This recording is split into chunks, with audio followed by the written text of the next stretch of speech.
Welcome to DFS Karma, where we talk about our favorite fantasy sports plays for football, basketball, baseball, and pretty much everything else. Be sure to check out and create an account with all of our partners, such as MonkeyKnifeFight.online, PrizePicks.online, and StatHero.online. Use the promo code KARMA on any of these sites to get an exclusive deposit bonus. And don't forget to check out all of our free fantasy content on DFSKarma.com, as well as our own premium plays. Without further ado, let's get the show on the road. Please welcome today's hosts.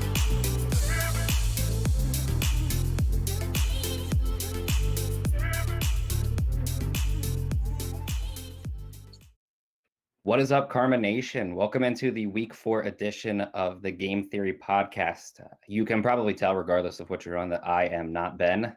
He has some prior obligations. He's out for the week. So we're running a two-man booth with me and Sam. Sam, how are you doing this week? I'm doing well. I was part of the bloodbath of Chalk that busted last week, so I'm ready to get back on the course. I'm not sure how your week went, but I'm doing well. Yeah, I will say for our cores, if you want to get into like super in depth in Ben's cores and whatnot, go watch the cash process. It's currently up on YouTube. I do know that the optimal went 1-1. He won on FanDuel to make it 3-0 on the season. He lost on DraftKings, which turned it to 1-2. I actually had a very good week myself. I almost took down the 1 p.m. slate on FanDuel, and then I cashed in tournaments on both my FanDuel and DraftKings lineups. It was kind of weird because I stacked Minnesota on FanDuel, except for I didn't use Jefferson. Obviously, I used that Thielen.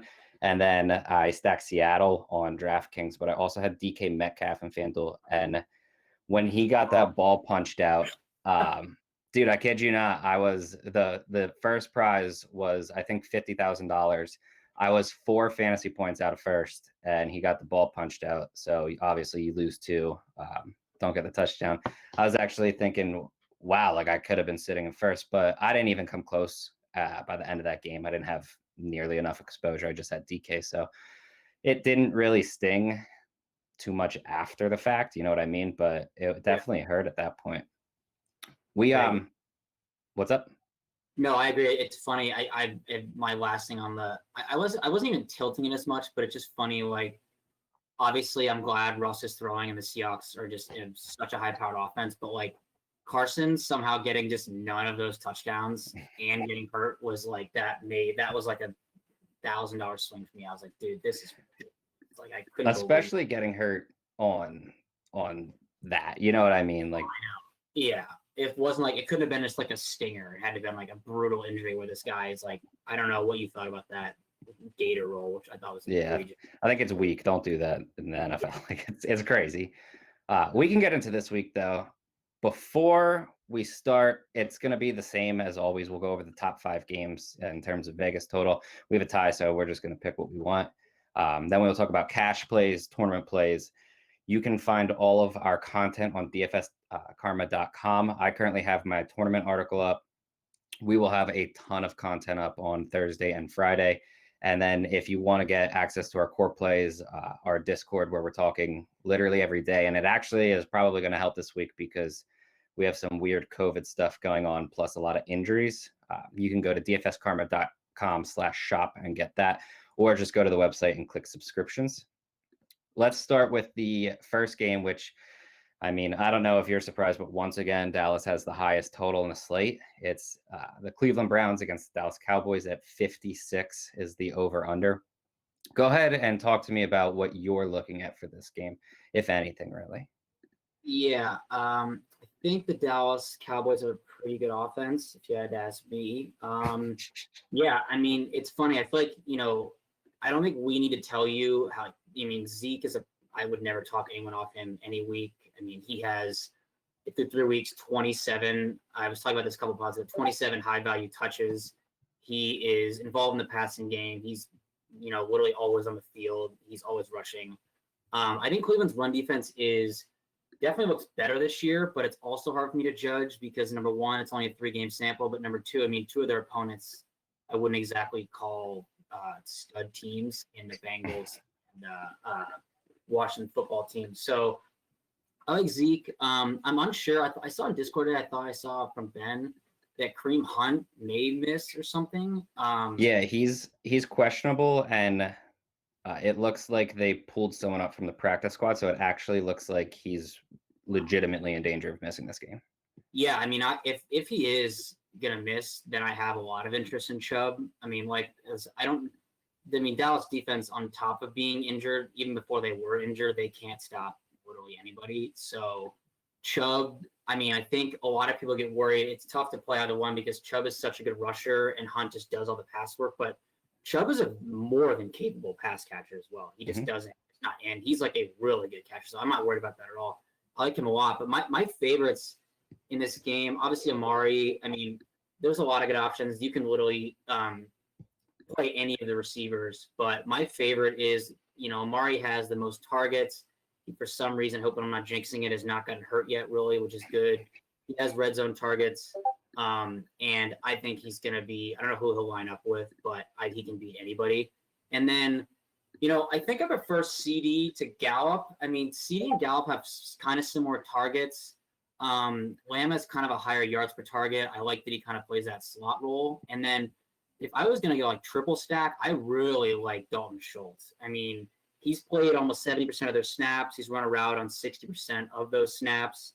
He has 20 targets through 3 games, and Cleveland is I wouldn't call him a funnel, but they've given up the third most points to tight ends. So it could be a little skewed because Mark Andrews, they played week 1, but I like him a lot. And on the Cleveland side, before I mention all the guys, I mean, I know Odell gets a lot of hate. I mean, they don't give him the ball enough, and I get it, but this defense sucks. He still averages over 7 targets a game. He has actually 7 red zone targets already. And, besides everyone saw on Thursday night, he scored. I mean, his touchdown progression seems to be coming. So I love a Dallas stack, which I'm sure a lot will, and running it back with Odell.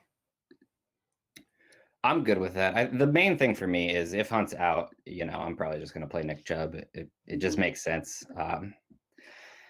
I don't necessarily know if I completely love a Dallas stack. I'm probably not going to go there. I do think that you can use basically anyone in their offense. And if I had to pick one guy that just really sticks out, it's going to be Dalton Schultz. He's the preferred red zone option at the moment. Leads the team in red zone targets. He has a super low ADOT, which kind of sucks, but also has kept him really efficient. And Cleveland is just really, really bad against the tight ends. We saw Drew Sample barely played. He dominated. Ozema came in or started the game and looked really good until he got hurt. Logan Thomas had a reasonable game, and Mark Andrews torched him for 2 touchdowns the first week. It's just they can't guard the tight end, and Dalton Schultz isn't a guy that's just going to roll over, which, I mean, people kind of thought that when he came in for Jarwin, but he looks legitimately good. Yeah. On the other side, I get wanting to more or less stack Cleveland. They're really cheap, and if this game shoots out, they're going to score a bunch. But at the same time, they just want to run the ball, and I don't think that I can play Mayfield at 5,800 because there's a quarterback that I'll talk about later that I would much rather play. I do feel fine with Odell. I don't really want Jarvis Landry. He's a guy that needs a lot of catches to hit value. He's not getting the targets, regardless of how efficient he is. It's just not there. So if I'm playing anyone, it's going to be Odell. And then out of Cooper, Gallup, Lamb, I mean, pick your poison. Cooper gets the target share. I like him most. Gallup's kind of like the deep guy. He has the most upside, most likely, just depending on how the game goes. And then Lamb, obviously, he kind of hurt everyone last week, but he dealt with an injury on that punt return. So, I mean, I feel fine going back to him. He's still pretty cheap.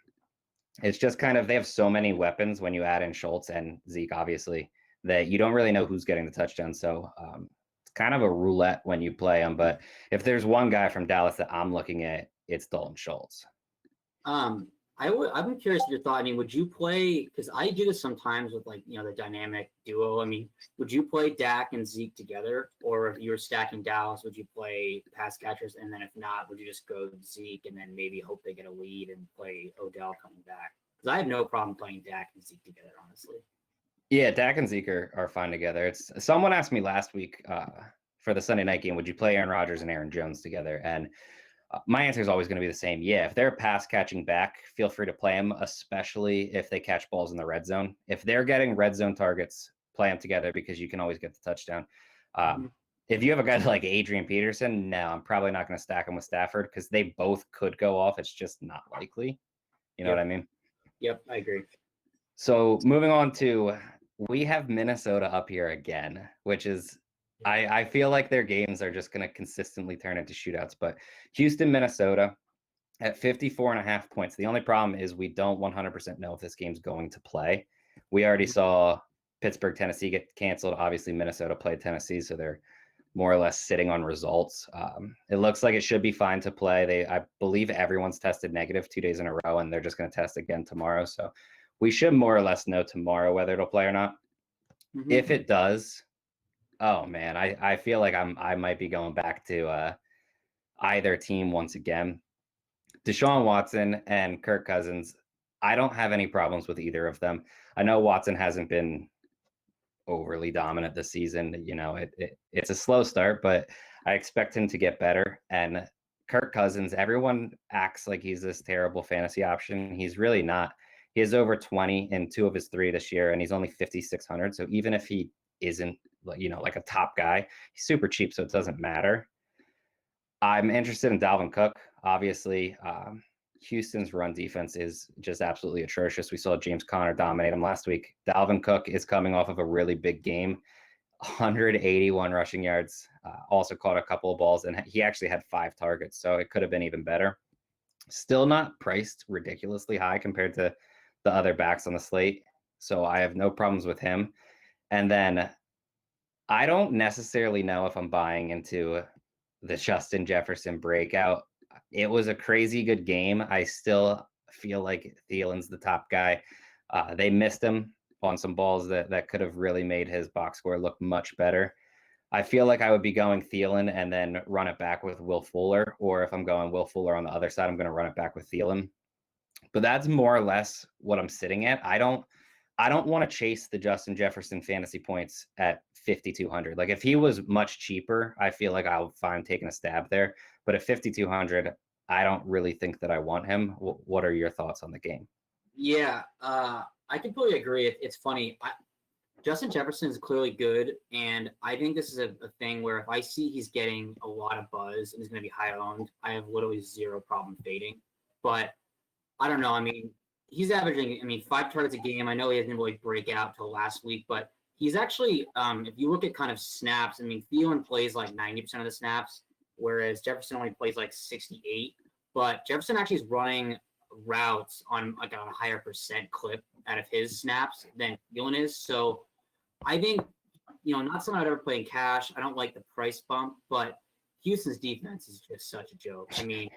Thielen, Thielen's should eat if he gets the targets. Jefferson should eat. And I almost never play Dalvin, knowing my chagrin. But yeah, Houston's averaging 33 points a game to running backs. They're so bad.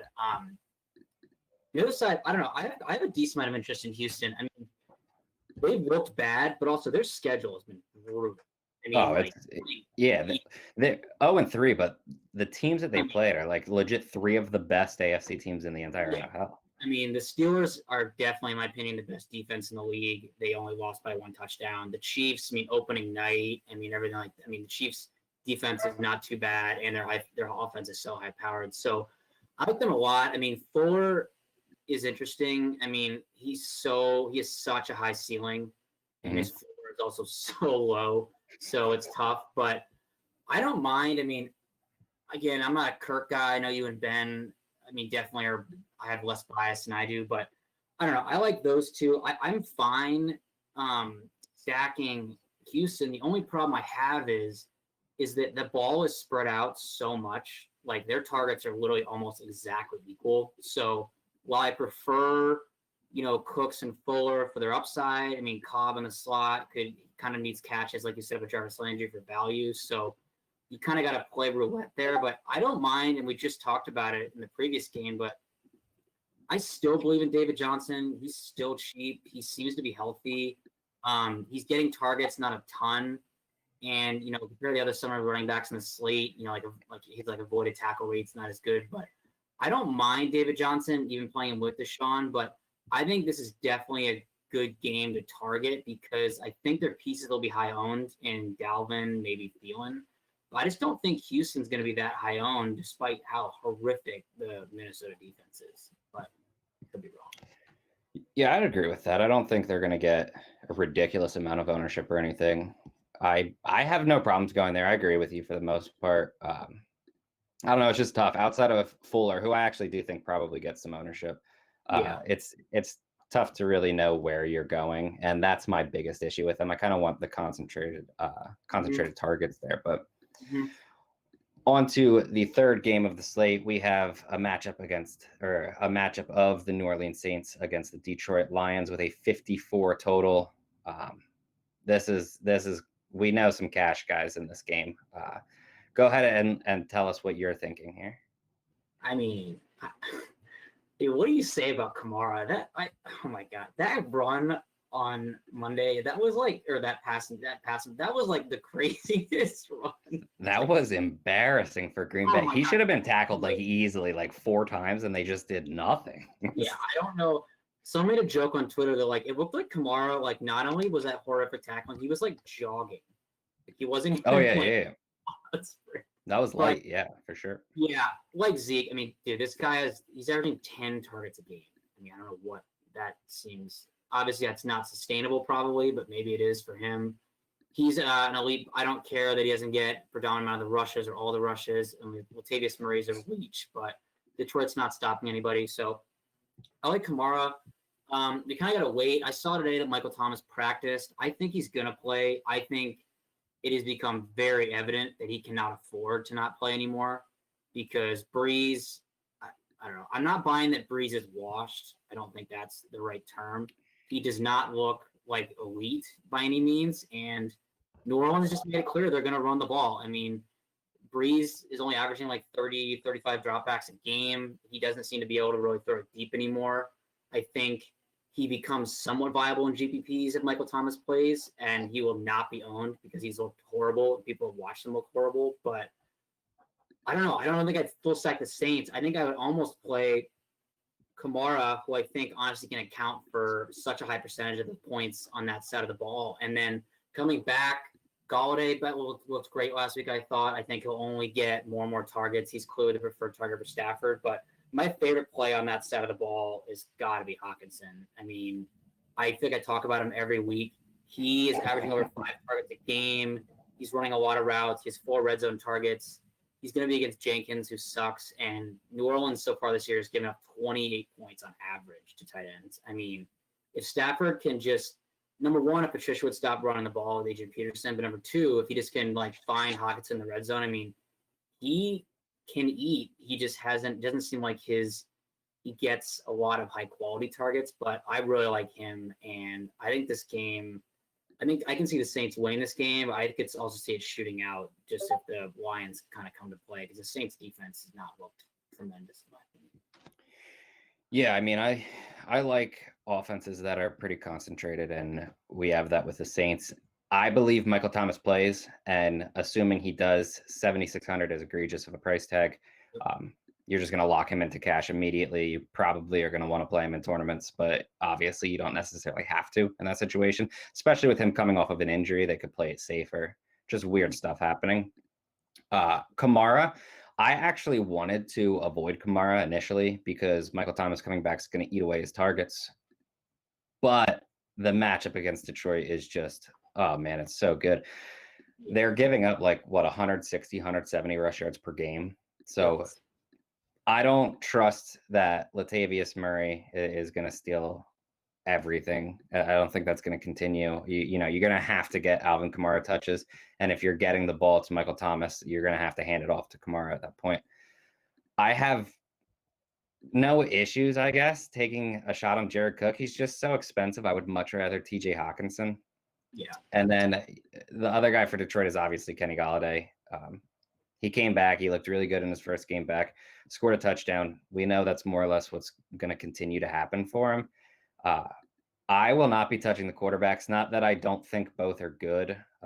It's just like, why would I play Stafford when they're just going to run the ball 20 plus times to Adrian Peterson? It doesn't make sense. There's other guys around his price that I know are going to throw it 35, 40 times. So I'll take that.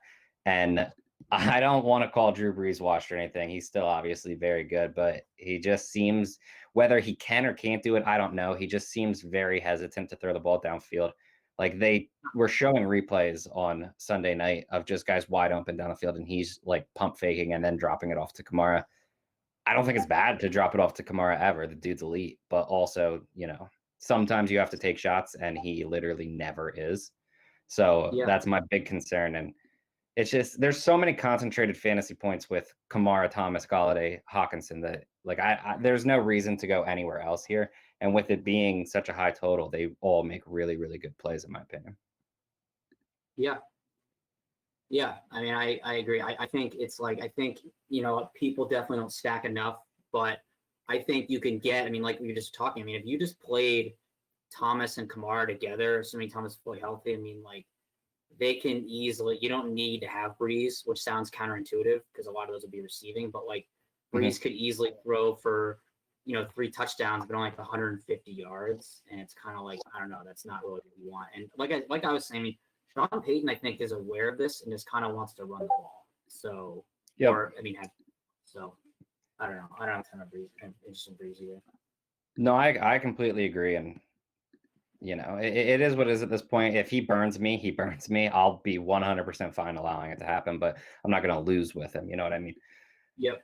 Moving to Seattle, Miami. That is the next game with a 52.5 total.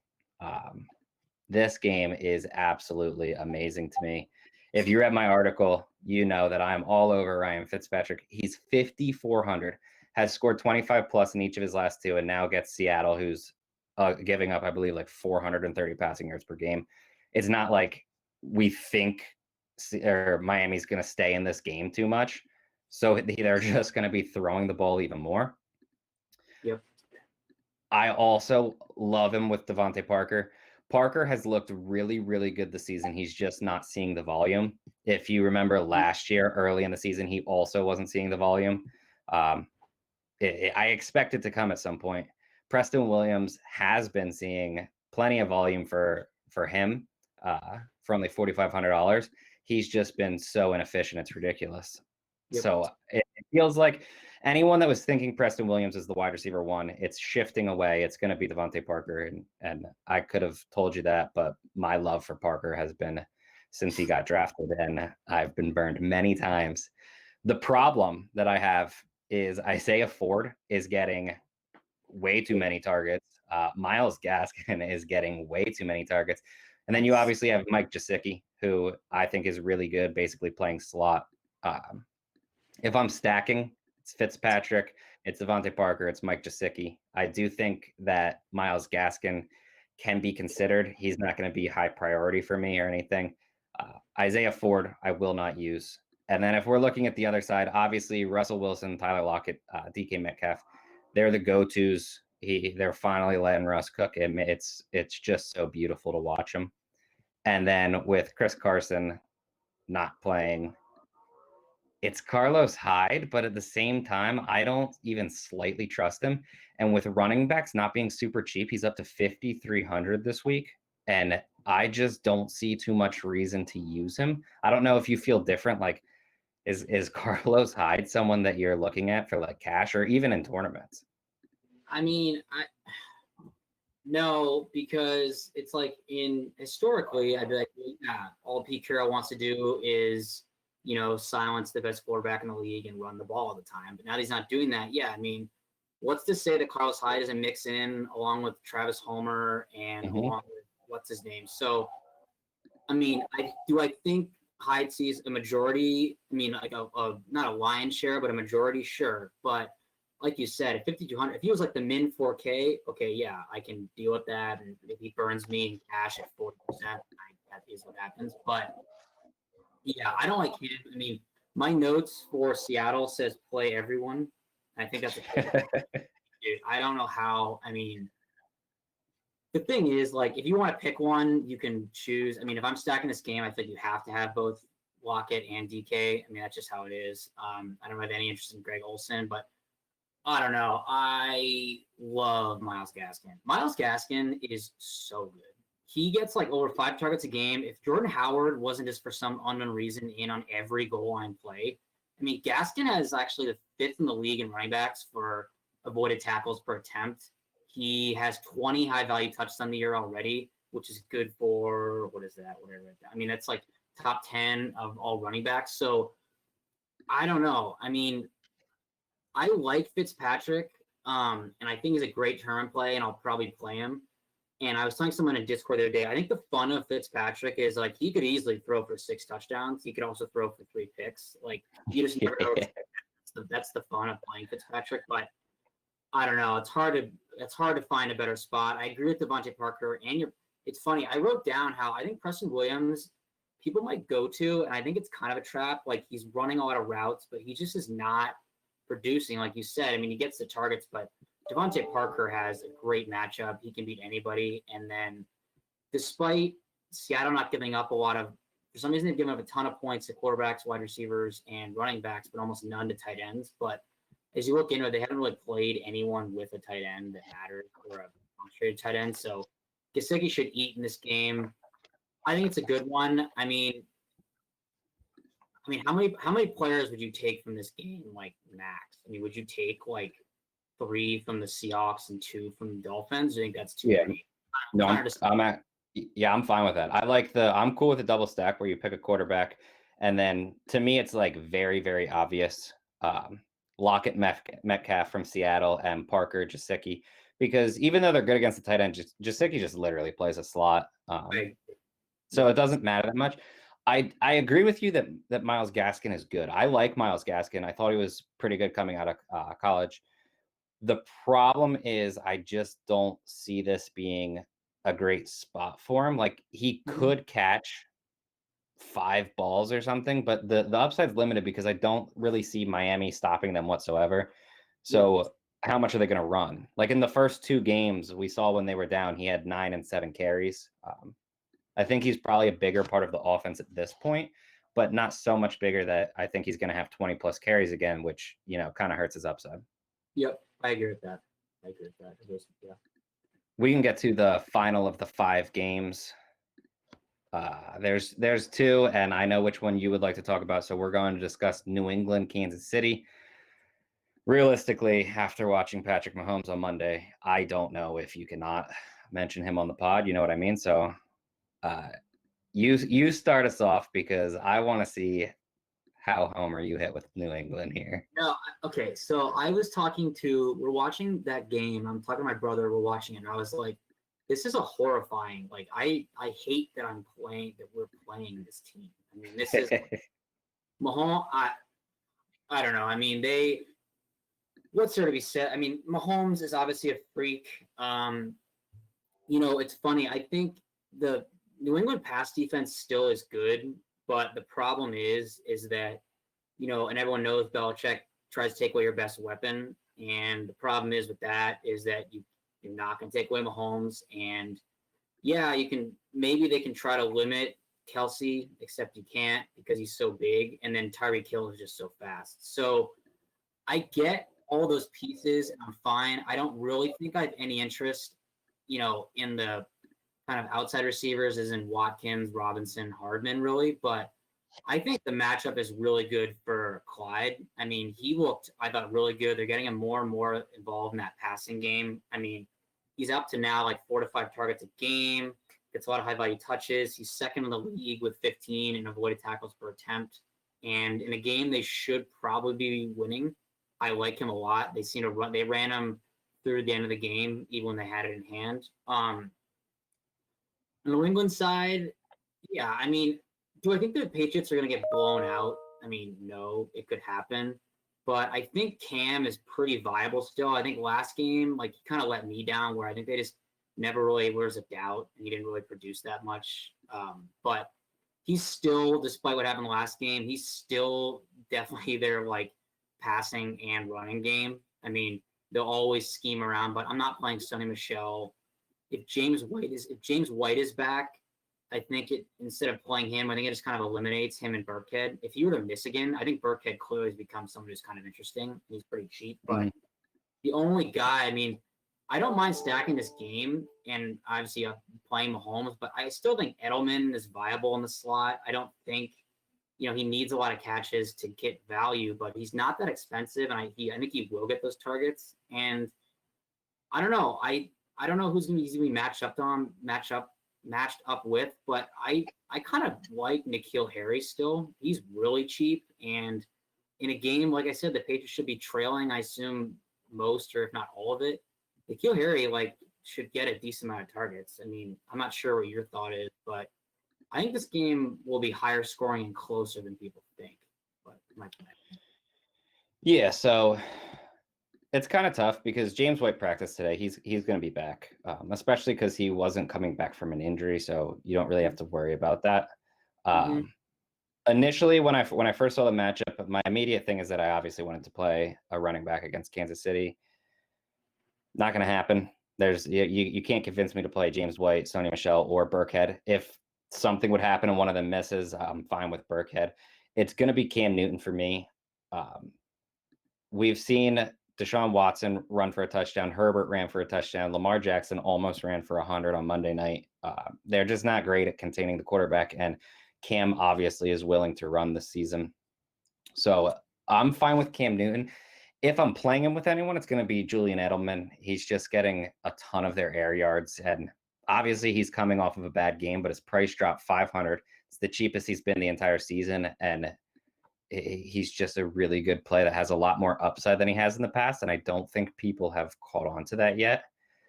I'm not really on N'Keal Harry.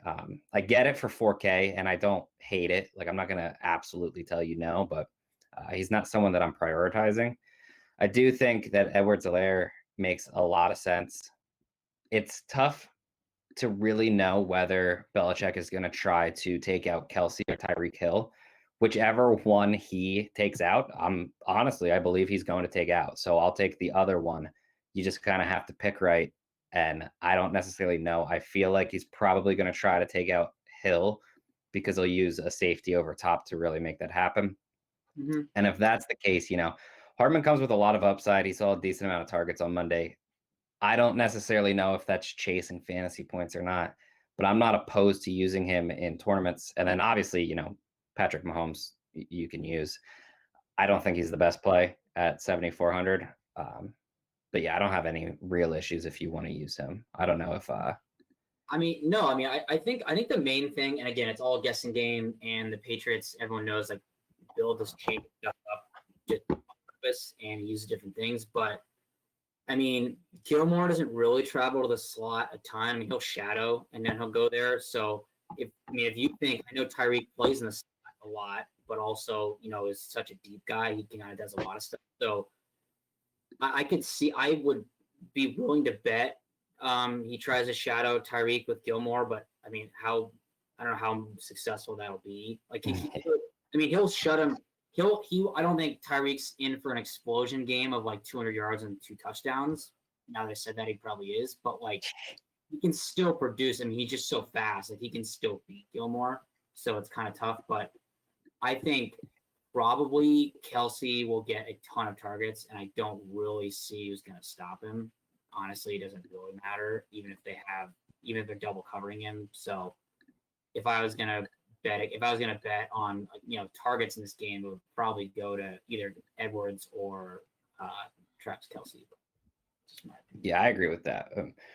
We can move on to the cash part. I'll just outline a few guys that I'm looking at for cash, and then you let me know who you're looking at. We'll go position by position, then we'll swing back around, go position by position for tournaments. Cash at quarterback, there's a few different options. I think 3 really stand out, and it's the 3 that basically stand out every week. Russell Wilson at 78, Josh Allen at 73, and Kyler at 7. Wilson and Allen have just been in a league of their own. They're crazy good. I feel like that's most likely where I'm going. Probably Josh Allen, honestly, but no issues with Russell Wilson. Kyler Murray, I'm completely fine with. I just don't think, I don't know why I wouldn't just pay $300 extra for Josh Allen. Yeah. And then one more option that could get some ownership. I'm not 100% sure at this point. Lamar Jackson, just because of the matchup against Washington, but he's coming off 2 rough games. 2 games ago, they just didn't need him, so he barely scored. And I don't know if people want to pay $8,100 for that. Yeah. Is there anyone else you're looking at here? Yeah, I mean, I don't know. I'd still consider Cam and Cash if you want to save. I mean, I will probably go. I mean, my favorite is Dak only because number one, he's my number one rated per my rankings this week. But, I'm not going to talk anyone off Russ. I just feel like you're getting similar upside in production and equally terrible defense for 600 less. But if I needed a savings, try to jam in like running backs, I'm fine with Cam. I think his ceiling is a lot lower than Russell and Dak, but I think his floor is higher than those around him. And then, yeah, Josh Allen, I don't play, and it keeps burning me. So maybe I'll just want in person. But yeah, I think Just wait till you do play him, and then he burns you again. Exactly. Yeah. So moving to running back, man, it's tough. I think that Alvin Kamara is going to get a lot of ownership. I think that may change if they announce Michael Thomas is going to play, but I still think Kamara probably gets quite a bit. If Kareem Hunt is out, I think that probably moves a lot of ownership onto Nick Chubb. If Hunt plays, Chubb's not really a cash option, and no one's going to use him there. I think down at 5,700, Mike Davis, good. So I feel like a lot of people are going to go there, which I don't have too many issues with. I would rather go to 6K at Kenyon Drake. He just gets the matchup against Carolina, who obviously has no run defense. The only problem is, Kyler steals touchdowns, and it's kind of a tough spot. Outside of that, I'm not necessarily sure. I think you can take a shot on James Robinson, but is there anyone else that you're looking at? I feel like there's probably a few that you can say here, like Dalvin Cook, but probably won't garner the same ownership of like Kamara. Yeah, I mean, you basically said, I can't believe a guy you didn't say who I think is such a good play this week. Oh, my God. Who are we looking at? Devin Singletary? Zach Moss is back.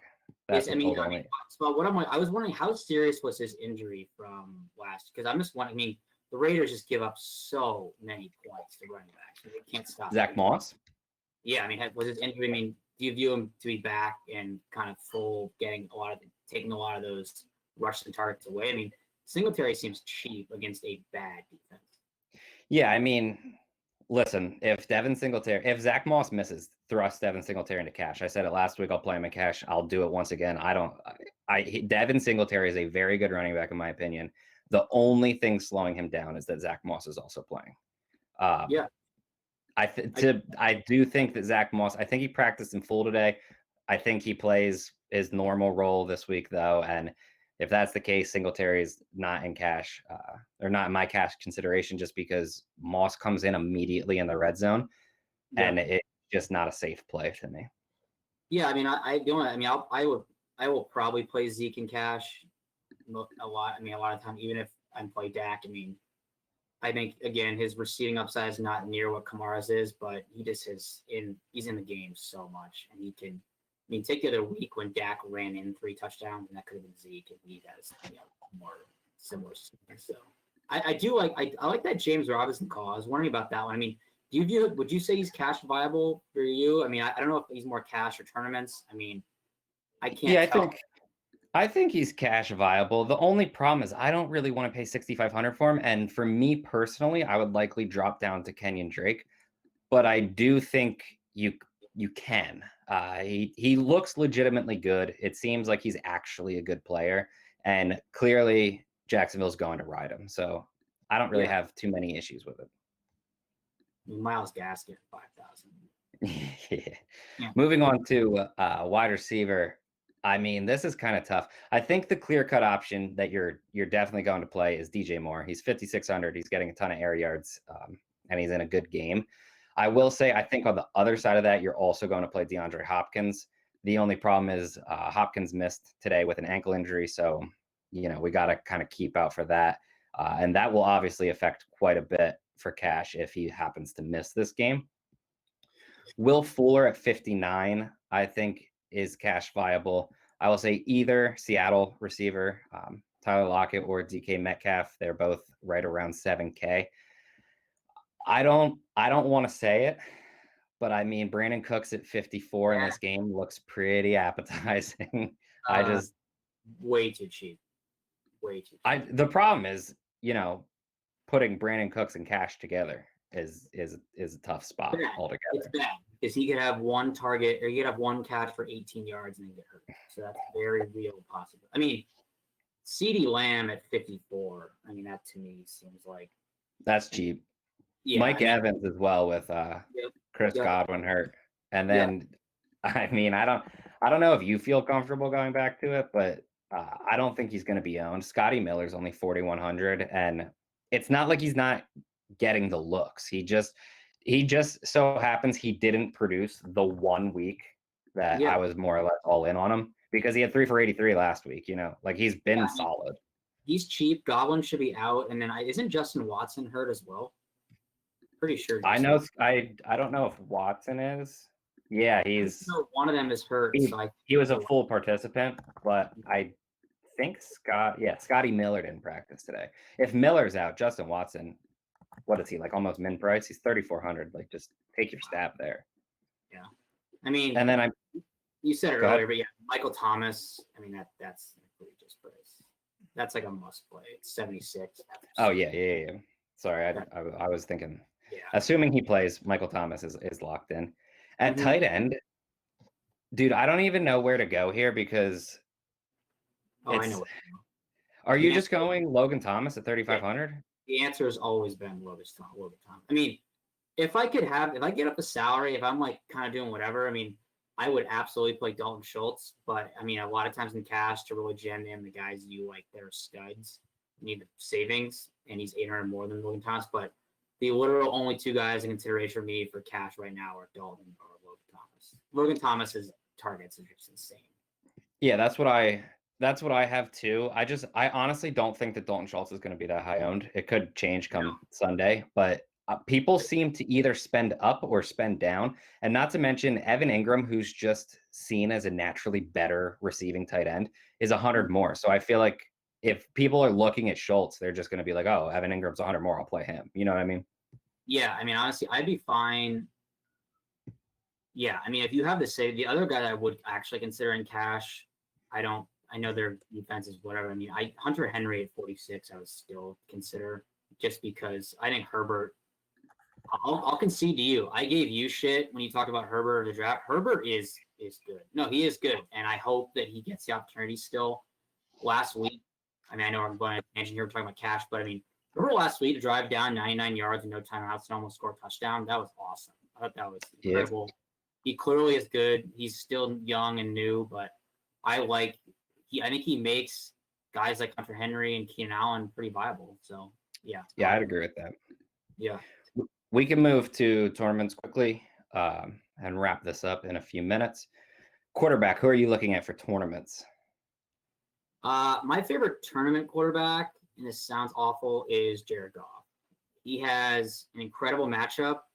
And Goff, so Goff is polarizing for me because one of my biggest wins ever when I won like 5 figures was because of Goff. And then like some of my biggest losses ever have also been because Goff, like that game last year when he scored like 1 point somehow, which is insane. So his matchup is so good. I think the Rams, I mean, their defense besides Aaron Donald is not that good. So they seem to be they throw a good amount. And yeah, I like Goff. They closed shut against what I think is a decent defense at Buffalo last week. They can put up points. So I like that one a lot. He's probably my favorite pivot off a lot. It's chalk. Yeah, what's that? And Deshaun Watson, but we already talked about him earlier. I like Goff. My two favorite are Cam Newton, who we already discussed, so I don't need to get into it, and then Ryan Fitzpatrick, who we also already discussed, but way too cheap for Fitzpatrick. Can't really believe that he's not going to get ownership. I don't know if people are worried about Tua taking over or something, but you shouldn't be in a good matchup. Like it's just not going to happen. But people can keep their mind like Tua has not, at least as of like a couple days ago, has not practiced with contact and like pat like this. So he's not like going to come in the game. I mean, he just hasn't like taken the hits or anything. So I don't think he will either. I mean, no. I mean, the only other guy I will say for quarterback, which I find I never play him, and I don't even know what his like ceiling or floor really is. I mean, like I like DJ Moore a lot. I like Mike Davis a lot. I mean, Teddy B. I don't know how he's been producing in the first 3 weeks. I mean, I have the numbers somewhere, but I don't know if do you think he's at all viable? Not really. I think he's viable because he's so cheap, but I also don't think we've seen a ceiling yet. No. I just also don't think he's going to hit that ceiling very often at all, honestly. I don't know. I would just much rather play Fitzpatrick because he's just not going to get ownership. Yeah, I agree. I mean, yeah. At running back, who are you looking at in tournaments here? Obviously Miles Gaskin, because he's the beast. God, he's like my favorite play. And then I know it's tough because I really I like James Conner. That game now has been moved. I assume it's going to be moved off the main slate. So I don't know. Yeah. But I kind of mentioned it. I mean, it's weird. I kind of like again, I liked him last week. I like Eckler. I mean, Eckler, Tampa Bay does have a good run defense, and that's a fact. However, with his role in the passing game, I feel like it's like not as applicable. And I think with Herbert and his price being above 7, I just don't see him being owned. I mean, Joshua Kelly is really involved, but Eckler is getting the dump offs. And I think, again, the Chargers will be trailing, and I'm hoping for some reason Tyrod's not back. I like Eckler a lot as a good pivot. Yeah, I agree with that. I think if I'm spending up, the guy that I want to use in tournaments is going to be Dalvin Cook. He'll get some ownership, but not nearly enough. I also really like Jonathan Taylor. He's only 6,600, and sorry, Ben, but Taylor has not looked great early on. Really not forcing any misses. He's not breaking any tackles, but he gets a great matchup where Indianapolis has basically the best defensive line matchup on the slate in terms of their run game. So Jonathan Taylor, I think, is really viable because he's getting a ton of touches too and slightly involved in the passing game. He's only 66, and it's shocking that people have been willing to play him in cash so frequently the first 3 weeks, but now in this matchup, there's like no talk of him in cash whatsoever. And it's the thing I've mentioned. I mean, it's the same thing with like the Vikings, where like the Bears D has been good for so long that you just kind of assume every year they're like an unbeatable defense, which is just not. I mean, I like that call a lot. The other guy I'll say is Daryl Henderson, and this may sound kind of crazy, but I actually hope that Cam Akers plays because they're massive favorites. I can't imagine they don't get out to a pretty big lead. And we know that McVay's going to ride the hot hand. That hot hand is very clearly Henderson. It's not Cam Akers, who's dealing with an injury. And if they get up 2 scores, they're not going to risk the rookie anyway. So I hope Akers plays and people just move 100% off of Henderson thinking Akers is going to come back to a full role, because I don't see that happening. Even if the game stays close, I don't really see Akers stealing a ton of Henderson's work. I still feel like he can get 15 to 20 carries, which is completely fine against the Giants defense. And he's only 5,800. And obviously we saw he comes with a lot of upside, even though I believe he only caught 1 of 3 targets last week. So a little bit more upside than he flashed, and he got a 1-yard touchdown. So if they're going to use him on the goal line, I'll 100% take that. Yep. Moving to receiver, who are you looking at here? Yeah, so I mentioned both these guys, the quarterbacks. I like Cooper Kupp. He had an awesome game last week. I don't know why that would change against a much, much worse defense. Keenan Allen seeing an insane amount of targets, and I don't think he's going to be owned again just because, his price, there's guys around him, but he's not that expensive. And then the other two would be Tyler Boyd. I continue. Do I think regression is coming for AJ Green in a good way? Probably. He's booked. Wow. But Burrow literally drops back like 55 times a game, which is insane. And I know, I think the Bengals actually should win this game. I do think Burrow is good, and Boyd just gets so many targets like him. And the last guy, is anyone going to own Terry McLaurin again? I don't think. No, he'll be way too low. Yeah, if Dwayne Haskins was just better, but McLaurin still is producing even with Haskins not giving like actual balls. So I like that one. I'll add in Devontae Parker. Really like him. We already talked about him. Cooper Kupp is one of my favorite tournament options, so absolutely love the call there.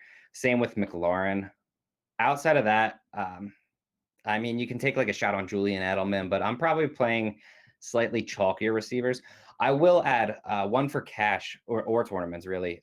If Henry Ruggs and Brian Edwards both miss, Hunter Renfrow makes sense at 4,600. It's way too cheap for what we know he can do. But we can finish up with tight end tournament options. Who are you looking at here? I'll once again, I mean, he was shut down last week as expected. Darren Waller, especially like you just said. Everyone, they're probably missing their two best guys. Jacobs can't do all the work in a game. They'll probably be trailing. I love Darren Waller. And then I do not think people are going to play Mark Andrews. I know the matchup is good, but after watching him drop every pass he was thrown, he still was really good. Yeah, it was horrible. He's still by far, in my opinion, Lamar's favorite target.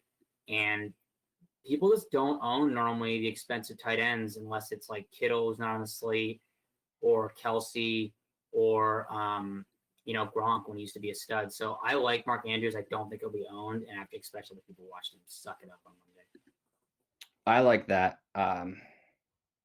Yeah, I have no problems with that. I'll add in Mike Gesicki, obviously, and then I'll actually add in Gronk. It was kind of a running joke where he even went to the media and was like, "I'm just here to block," and like very clearly, no, he's not. Then what? I think he had 6 catches and 7 targets last week. I don't trust him whatsoever. They may just decide not to throw to him and they say we got him his week. He's happy now. But it's still Gronk, and he's 3,600. Like, take your shot there if you really want. Yep. But that sums this up. Go ahead and give me a bold call. What is your bold call for the week? My bold call is that Myles Gaskin goes for 2 touchdowns and 100 all-purpose yards. Takes away from my bold call because I am going that Ryan Fitzpatrick throws for 304 touchdowns, so they are going to score a lot. That's fine. Gaskin's going to catch 2 of those. That's totally fine. All right, I'm good with that. That's all we have for week 4 game theory. If you like the podcast, go ahead, give us a thumbs up, hit the subscribe button, comment, and let us know who you're taking. Don't forget, all of our stuff is at dfskarma.com, dfskarma.com/shop for our core plays. And good luck this week, everyone.